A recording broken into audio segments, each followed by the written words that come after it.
Store burglaries happened in Washington state over the weekend. Spokane police are investigating a series of burglaries at several gun stores across the city that resulted in multiple guns being stolen. Police say the first burglary took place early Thursday morning.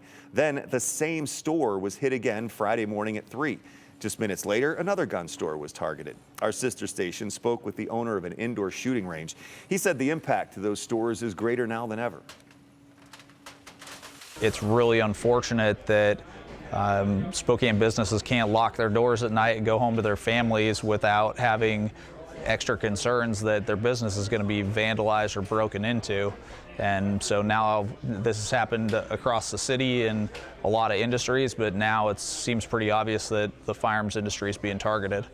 Police are warning gun retailers around the Northwest that they could be targeted by thieves, and they're saying to be aware of, quote, the aggressive and remarkable tactics being used.